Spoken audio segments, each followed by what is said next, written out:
All right, we're going to go ahead and get started.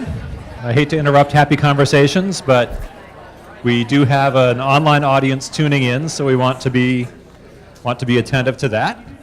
Our lunchtime speaker is Adam Martell from Gravity, and I'm going to leave it at that because he's going to tell you a little bit about his background in the course of this talk, and we're excited about this because this talk is sort of bridging the morning when we talked about things a lot more abstractly. We're preparing ourselves to spend the afternoon diving directly into how what we've learned this morning impacts our program areas. And with that, Adam, the floor is yours. Thank you so much.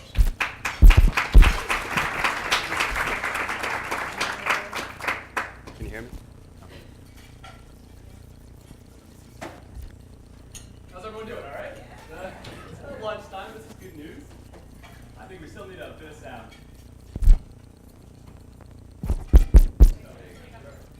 Hello? Hello?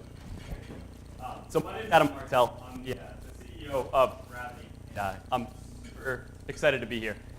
We've been at the company for about a year and a half, almost 2 years. And we were the first artificial intelligence company to try to apply artificial intelligence to frontline fundraising.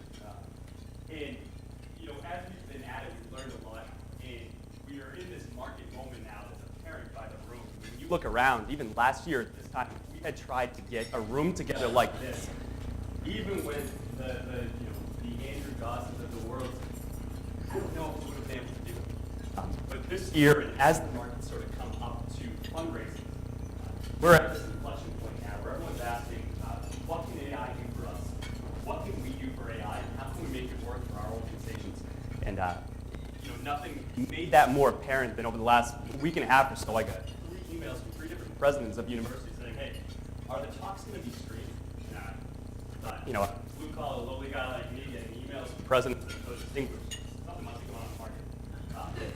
So what I want to do is, I'm not here so much as the CEO of Gravity. I'm really here as the former fundraiser that sort of learned a lot. And we want to pass along some of the learnings that we've had over the past year and a half. Is that better? Okay. So what I want to do is tell you a couple quick stories about sort of where we came from, where I came from. Tell you about some of the things that we've learned in artificial intelligence as we've applied it to fundraising. I want to show you a quick example or two of the things that we're working on. And again, it's not so much a product demo, but I think it takes the morning session of theory, it takes the panel of what's happening outside the market, and we'll be able to show you some of the applications that we're having in the market that are solving problems for actual frontline fundraisers. And then I want to talk about why this is important. Because from what we've seen and the results that we've seen at different organizations, this is going to change not just organizations, but it's going to change the world. And we're really excited about it. So a bit of background. When we started Gravity, I was a major gifts officer at Babson College. And that's sort of what makes me unique in this space. When we talk about artificial intelligence in general, we've found that verticalization of artificial intelligence is the most important aspect of artificial intelligence at this point in stage of the development of all technology. We talked this morning about why it was so important for computers to be more powerful and why these data sets are so important and now they're tagged. But verticalization of artificial intelligence that solves very specific problems for very specific people at very specific organizations, that's where we found the best impact. So when we started the company, like I said, I was a major gifts officer at Babson College. And at about 2.5 years ago, we had a brand new VP come in to the office. And like all VPs, he said, listen, we're going to raise more money. And I thought, holy moly. Well, come on, it's lunchtime. You can say that, right? Holy moly. So he wanted to raise more money. And his thesis was that we can get to more of the top of the middle of the giving pyramid. I'll show you this slide because this makes me feel good. This is not for you, this is for me. This proves that I was a frontline fundraiser because sometimes people don't believe it. This was us during Bring Your Kid to Work Day, and that beaver is the Babson beaver. Don't make fun of it, right? There's worse mascots, but that's the Babson beaver, and that's my desk on the left. The challenge that we were trying to solve was that at Babson we had 37,000 alumni. The top 10% of our giving pool made 90% of our donations. And the rated donors were the ones that we really had to get to.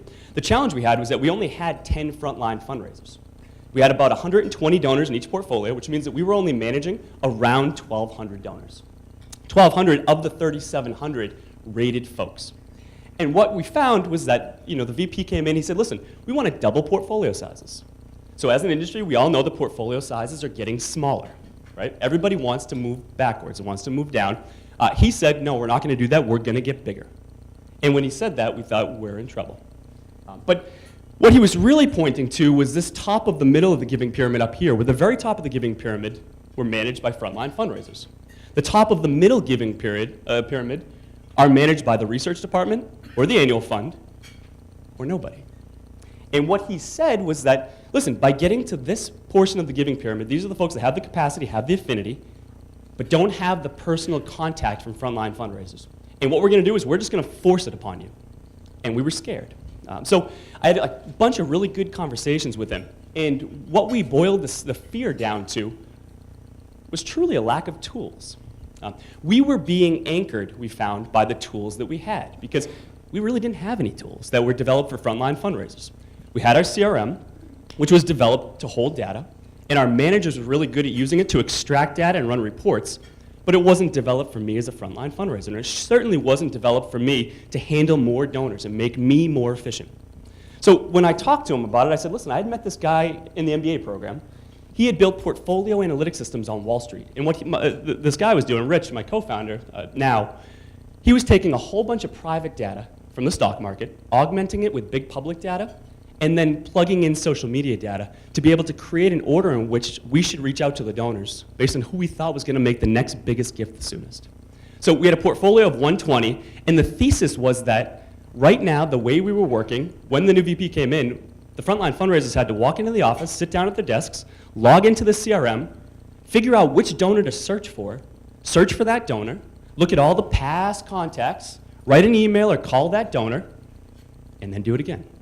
And that was a really inefficient way of doing it. So by creating stock mappers, what we found was that we could take that data and essentially have the frontline fundraiser come in and tell the frontline fundraiser what to do next. And it changed the direction of CRMs. So as we looked at this portion, we pitched it to the VP and we said, hey, VP, his name was Ed. His name is Ed. It wasn't, it is. Artificial intelligence can solve this. And we weren't calling it artificial intelligence at the time, we were calling it predictive intelligence. But what we had done was built about 12 different algorithms. We combined them all together. They were affinity, capacity, a whole bunch of the social media data that we were getting. We were applying sentiment analysis on top of that data, trying to predict which donors are going to make the next biggest gift. We were looking at timing. We were looking at big public data. We were looking at a whole bunch of census data and then creating ratios out of those to try to create an order. And that was great. It worked. So as we were talking about artificial intelligence and as we sort of grew artificial intelligence and the term became more sensitized in the space, we had to define it. When we were talking to the VP, the way we defined artificial intelligence was truly replicating the cognitive functions of a frontline fundraiser. That's all we were trying to do. Instead of the frontline fundraiser having to come into the office and pick the donors, we said, hey, we can pick them for you, but we're not trying to replace you. And when we talked about machine learning, we had to define it. And truly, the simplest definition was data learning from data, whether it's human data, whether it's data generating data, data learning from data. So we went out and we built this platform. It was a beautiful platform. It was as beautiful as any platform out there. Each one of those circles are individual donors. And as you read left to right and then down, this is the order in which we think these donors should make the next biggest gift. And that changes every single day. So you have these stock markers that move up. The challenge was that as we went out and sold it, we found that people weren't logging in. Anybody have that problem? Right? So people aren't logging into the platform, but 3 out of the 4 gifts that we suggest closed. So we had these reports that said, hey, listen, the top 3 of the 4 donors are right. So you could completely just give this to a brand new fundraiser and it would work and they generate revenue. But the problem was that we were communicating it in a platform. So I'll stop there and I'll tell you a bit about what that meant. What you see here is a version of artificial intelligence. At the same time we were developing the first version of Gravity, my wife was shopping for a new car. She had an old Toyota Corolla that she loved. She didn't want to get rid of it. It had the roll windows, like she loved it, and she identified with it, right? It had everything on there. She loved it. And we had our second daughter, and it was like, all right, it's time to get an adult car. It's time to get a new car. And so we go to the lot, and the saleswoman says, hey, what do you want?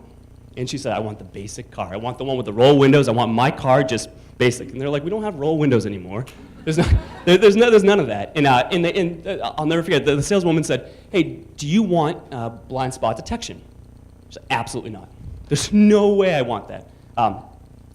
So of course we get blind spot detection because they're really good at sales, right? They were, absolutely. So a couple weeks later, she gets in her car, she's driving, and she's like, look at these things, they're amazing. You know, she goes to take a turn, and the mirror lights up, and it's amazing. The day after that, she gets in my car, which is older, and it doesn't have those. And so we're driving down the street, and she starts turning lanes. She almost gets into an accident. There's a car there. And it's like, whoa, whoa, whoa, whoa, hold on. And she's like, your mirrors didn't light up. I don't understand. What's going on? What happened was the technology changed her behavior. She didn't look because she found that she could trust her mirrors. But when the mirrors were taken away, there was a problem. So to move that into sort of where we are in technology, we all know Salesforce, Blackbaud.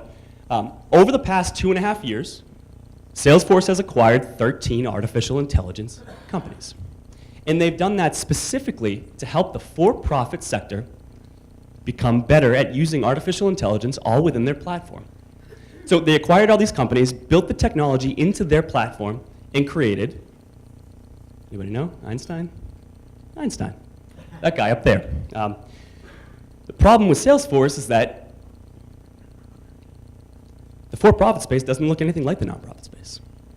Donors don't look anything like sales leads. My wife as a consumer of a car doesn't look anything like my wife as a donor. And so we said, we can solve that. This is where we sort of plug in. So there are 3 learnings that I want to talk about.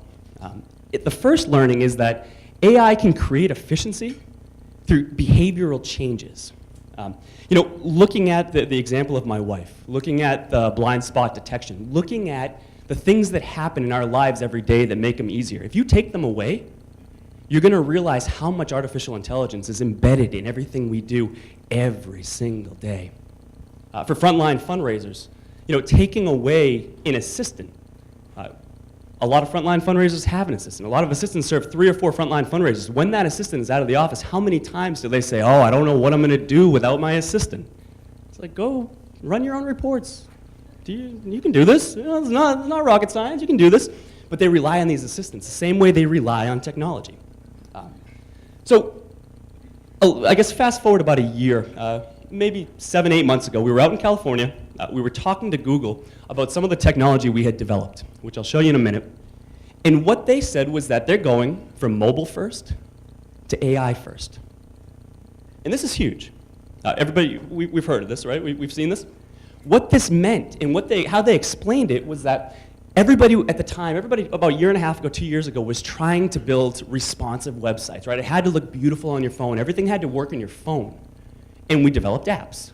So we took our platforms and we put them into apps, and that's great. But what they said was the next iteration of this entire space is going to be AI first. And what they did was they created this, Smart Reply. People use Gmail? Right? Who uses Gmail? Good. So what we learned here, and this is sort of the beginning of what we pioneered, and what I'm really excited to tell you about. When Google showed us this, we thought it was an incomplete solution. And we're not smarter than Google, but we had some really good data points from our customers that said they wanted something different. So the challenge with this is that I have to send you an email to say, hey, would you consider being my guest for coffee on Monday or Tuesday? And Gmail will respond, yes, Monday's great, yes, Tuesday's great, or no. But that's reactive artificial intelligence, the same as chatbots. You need somebody to come into you, you have to train the model. Our thesis at the beginning of this whole thing was that we should be able to be proactive. We should be able to say, hey, listen, based on all the data points we have, this is the next thing that you should be doing. This has never been done before. So what I'll do is I'll stop there, and I'll tell you about the second principle that we've learned, the second really important learning that we've had about artificial intelligence. This principle here, we think is probably the key to changing the conversation of artificial intelligence for the next 10, maybe 15 years. This 3-screen principle. Every frontline fundraiser, every salesperson has 3 screens: an email, a calendar, and a CRM. They do not want a fourth screen. They do not want a fourth screen. The insights have to be delivered where the people are working if AI first is going to truly be enabled. This is really, really, really, really important. They do not want a fourth screen. Einstein is embedded in Salesforce because salespeople do not want to toggle between four screens. So what this meant for us is that we had to take our platform and deliver it in a way that was useful for people that are working on 3 screens. And what we did was we created Gravity First Draft. This is a bit self-serving, I get it. I'm a CEO, I'm a technology CEO, I get it, but this is the product. And this product, we think, is going to change the world. There's 5 parts of this email that the world had never seen before we released it. And what's most unique about this email is that it's specific to fundraising. It's not wealth management, it's not insurance, it's not the big, total addressable markets. It's the most important market, social change. So what you see here is actually an email. When we first started, we were lead scoring, essentially. We were building a better mousetrap for our people at the organizations. And what we said was, hey, you know what? This is the top donor you should be in front of. So when we first started pushing this out to email, we did it in a way that was communicative, and we did it in a way that was personal. We said, hey, Gravity drafted the below email to Sarah McSunis on your behalf. Sarah's the donor. Sarah's a lapsed donor. She has lifetime giving of $80,000. She has an annual ask amount of $12,000 and a multi-year ask amount of $50,000. There's some data there about her job and some social media data.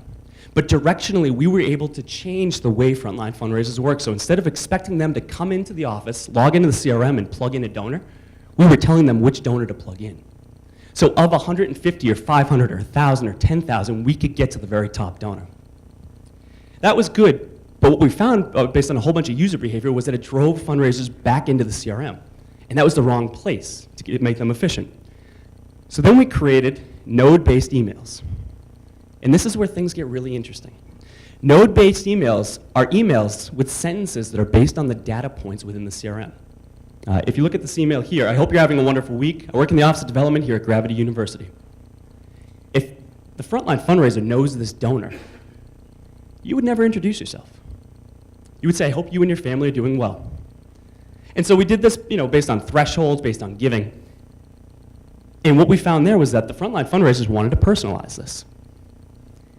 And so we created this button. And this button changed the course of our company, and we think is going to change the course of this technology. This button, when you press it, takes that email that we've predicted and turns it into a draft that you can then edit, all within the same platform without having to log into anything. And what that means is that artificial intelligence is picking the right donor. We've created a whole bunch of algorithms that are sitting on top of each other to look at a whole bunch of data points and pushing them up to create a score. From the right donor, we're writing an email, a first draft of the email, but we give the frontline fundraisers the ability to edit the email. And from there, we're training models based on every single frontline fundraiser's voice. What that means is that every frontline fundraiser now has a model that looks and feels like them. So if you change that hi to dear, if you're more of a positive writer and you apply a whole bunch of positive adjectives, or you use a whole bunch of nouns in different areas, we can pick up on that. If you change the order of the sentences, we can pick up on that. But it's the first time that any technology has predicted what's going to happen next, and then technology has been able to refine it and learn from those predictions. And you think about the implications here. What does it mean for a frontline fundraiser not to have to pick the right donor at the right time, and not to have to write the first draft of the email, but refine the email? It's changed the way the fundraising works. So as we've applied this technology to our customers, we've learned a few things. Proactive portfolio management has been the most important thing that we've learned. Being able to change a fundraiser's behavior. Fundraisers are tough. We're a tough crowd. Being able to change their behavior has been sort of what we've found has been the biggest impact of this. Because what we're finding is that with the first draft emails, they go in, they send it, and they get their next email. And instead of them having to do a whole bunch of work, they're cycling through these donors. The second is automated moves management. We're at the point now, I think, as a technology and as an industry where we can automate most moves management. And looking at things like efficient travel has been really important for us. We recently released 2 other AI products. One I'll go over, the Gravity Go. This is proactive artificial intelligence. This is suggesting where you should be traveling without you prompting it, writing an email to each one of your top donors, letting them know you're going to be in Los Angeles, and trying to set meetings. On the reactive side, you can send your travel itinerary to Gravity, and we send you back all of your donors with emails written to them saying, hey, I'm going to be in Los Angeles from March 26th to the 29th. Would you consider grabbing coffee with me? And what we've recently done is plugged in a whole bunch of TripAdvisor and Yelp APIs, which give us the ability to invite them for coffee down the street from their house at the great coffee shop that has great reviews. And we're sort of at the tip of the iceberg here, but what's next? So when we look at Tesla, there's 6 stages of automation that Tesla's talked about. No automation to completely automated. Is anybody comfortable with self-driving cars? Good for you. I'm not. I'm scared. I would never want my family in a self-driving car, but I want blind spot detection. I do. And so does my wife. But she didn't before she knew what it was. And I wouldn't even mind the car that sort of drives itself as long as I'm behind the wheel. And that's sort of where we are with artificial intelligence. It's an efficiency tool for frontline fundraisers because these are the folks that are closing the biggest gifts. And the true thesis that we have is that if we can increase portfolio sizes, take away some of the mundane work that frontline fundraisers do, we can eliminate a lot of the processes they go through and put them in positions to build more relationships and inspire more donors. So I'll tell you about a use case because I think this is important for every organization. We've been working with Leahy Hospital for about 1.5 years now, and up until about 6 months ago, they had the platform and they were logging in a bit, but they weren't logging in that much, and they were saying, oh, the insights are great, but nobody's logging in. I said, all right. So we gave them first draft, and they loved it.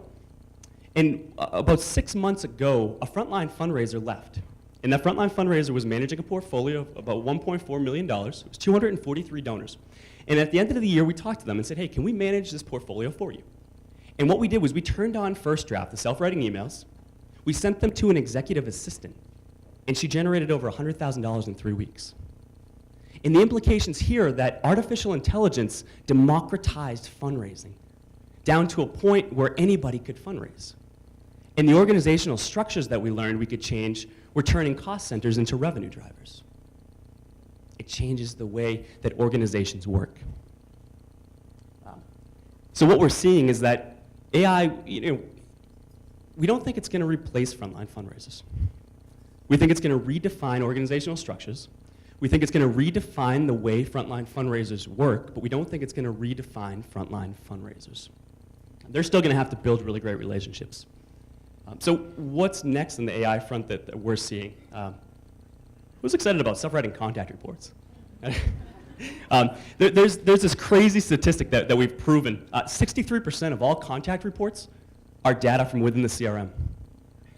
Frontline fundraisers spend an enormous amount of time generating this narrative that's beautiful. We can write this and ask them to fill in the blanks. We have prototypes of it. It's good, it's not great right now. AI-enabled managers. Why do managers have to meet with every fundraiser every 2 weeks and not really know what they're doing? Why can't technology say, hey, you know what, there's a frontline fundraiser that looks like they're really struggling, they're way behind their goals, they've missed a whole bunch of ask dates, and it looks like the gifts that they said were going to close aren't going to close. This is the frontline fundraiser you want to be in front of the soonest. These type of things, enabling managers to manage more people and support the frontline fundraisers in their best ways, we found that can really change organizations. The third is autonomous AI fundraising. And I'll say this with a caveat. I don't think, like the panel said, that AI is going to replace fundraising. What it's going to do is it's going to allow everybody to fundraise. What it could do is it could allow our best fundraisers to get in front of more of our top donors. If your top fundraisers can get in front of more of your top donors, your actual rated but unassigned donors, what would that mean for your organization? It's pretty amazing stuff. I'm going to leave with this and a quick story. about 2 months ago, we were out in the Midwest, we were pitching an organization. We met with the entire development team, and they said, hey, love you guys, love the technology, bit early for us. We think AI is going to change the world, but we're a bit early. I said, okay. The next day, my phone rang, and I picked up, and a woman was on the line, and she said, Adam, or is this Adam Martell? I said, oh, I'm in trouble. Yes. And she said, I'm the president of this organization, this university. And she said, if you have a minute, I want to tell you a quick story. I said, okay. She said, back in the early 90s, I was at Harvard. And at that time, we were trying to decide whether we should build a website. And a lot of the campus was against it, and a lot of the campus was for it. And this was in development. And she said, I was on the side that was for it, and I was on the right side of history. And she said, we're going with artificial intelligence because we think it's going to change the world. She said, I read an article the other day that said that it could be more powerful than fire and electricity. And she said, I believe that. So as you're evaluating the opportunities for AI at your organizations, try to have an open mind. Try to find the actual applications that people are helping you find, and try to find ways that artificial intelligence can solve very, very, very specific problems for very specific people at your organizations. Because artificial intelligence in general doesn't do anything for anybody. Artificial intelligence that's completely verticalized, that completely solves a problem for a person at the organization, can allow that person to change the organization and change the world. Technology is not going to do it, but the people are. And we're really excited to be at the forefront of this. So thank you so much for your time, and thank you.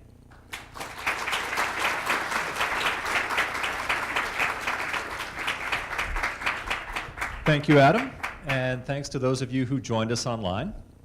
I hope it's clear why we asked Adam to go into such detail about this particular use case in the wake of what we talked about this morning, right? Because in this idea about verticality, it's clear that the combination of the right type of data and the right application of AI to very specific business problems can actually make a tremendous difference.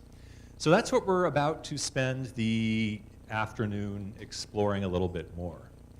As you're aware, we have 5 different breakout topics: annual giving and annual funds, individual giving, prospect research and business intelligence, marketing and communication, and alumni relations. Many of you have probably signed up for some of these, and you're certainly welcome to go to the ones you signed up for, but if something else is piquing your interest, you're welcome to switch on the fly. We'll have people going around and making sure that there is enough space in each of the spaces. What we're hoping to do now is break up. You've been absorbing a lot. We want you to talk now. What we would like you to do is break up with your moderators, your facilitators, and spend up to an hour and a half taking what we've learned this morning and beginning to embark on a collective brainstorm about the ways that you think it might be possible for some of the things we've been talking about this morning to impact your pain points, your bottlenecks, your big, hairy, audacious goals that you would love to be able to do, but you, up until now, you haven't thought of any way to plausibly begin to engage with those. And the outcome that we're hoping for from these workshops is going to be a list of possible use cases that we can all then take away and think over, chase down, identify other people who are interested in the same sorts of things. But really, we're trying to crowdsource this list of things that AI might actually be able to impact in the advancement space. This is something that is certainly not exclusive to what's happening today, although we're hoping it's going to be the kernel of something that grows over time. We have note takers assigned to each of the 5 workshops. They're going to be in charge of capturing the things that you talk about in such a way that we'll have a master document that we'll share with everybody next week once we have a chance to clean it up a little bit. That way you don't have to worry about the possibility of missing out on something really interesting in one workshop because you're in the other workshop. We're going to be open to sharing that document with people who haven't attended the conference but who are interested in the topic. We'll talk more at the end about the Slack channel, but we're envisioning that as a place where this conversation can continue. But now is the time of the day where we're hoping to really roll up our sleeves and see what comes out of this group brainstorming session. So, Each of the breakout sessions has co-facilitators. We've tried to make sure that it's one person who has technical expertise and one person who's got program area business expertise. We think it's the overlap of those two perspectives that's going to make this a productive exercise. Let's move on to the next slide. Got it. Thank you. All right. So what we're going to do is we're going to ask the people who are co-facilitating to stand up, and then I'll give a brief explanation as to where you're actually headed. There are two options. One is if you go straight down.